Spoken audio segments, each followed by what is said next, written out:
going to share with us some of his poems about different waves of people that have come through Chinatown, including ourselves. Thank you. You know, I'm having a ball, Amy. Thank you very much. It's great. What I'd like to say, you know, one of the things I just to add was there are hardly any Filipino towns anywhere at all in this country. It's quite amazing because the thing is they've gotten rid of them. I mean, you know, industrially, they've just said, let's get these people out of here.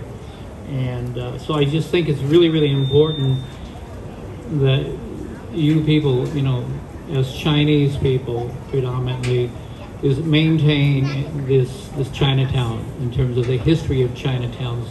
We do have them in several cities and so forth. And but as I said, for example, where I'm from, about 30 years ago, they got rid of it. And I grew up there. And I had gone back home, and then I stood there like, what the hell is going on here? I just started to explode into tears because where my mother owned a restaurant, which was a social club, no longer was standing there. And they had these plaques that said, this house is here originally in 1855 or something. And I'm going, this is a lie.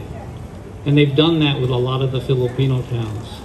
They've created a false reality for the tourists. So anyway, the first poem is in celebration of the Filipino Americans that came over in the turn of the century, around 1890 or 1900, and what we call the Manongs. And they are the old timers, and it's in celebration of them, but also that many of them I grew up with. They were like my role models in a weird way. Okay, this is Hurt Men. It's called Hurt Men.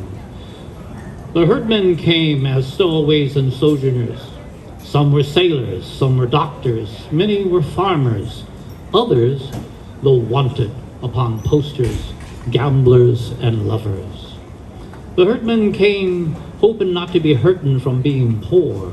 The hurt men came to farm and toil the sand, planting seeds to pick the apples with a broken hand, to pass the years with a rotten heart, running from the law of the land, hiding in the corn husk fields and crowded in the boxcar heat.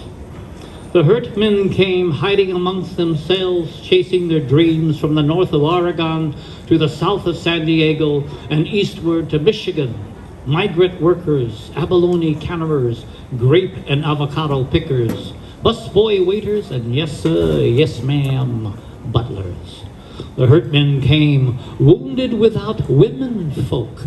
In the cities, they were often the joke. The hurt men came reciting on skid rows, dancing with women in social clubs, with poker tables and loaded dice. The hurt men came, and they're still here amongst you and me. Sometimes you can smell them in the scent of apples.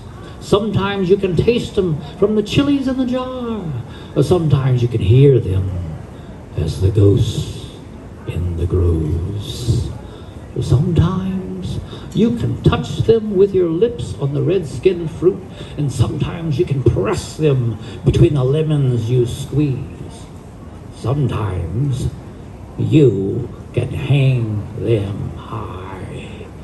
Sometimes pound them with a baseball bat, or make love to them if they give you a chance.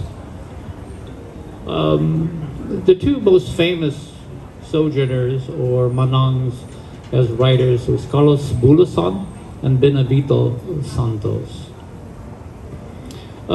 Today is October 16th, and I was especially thrilled to be here because this is my mother's birthday, October 16th.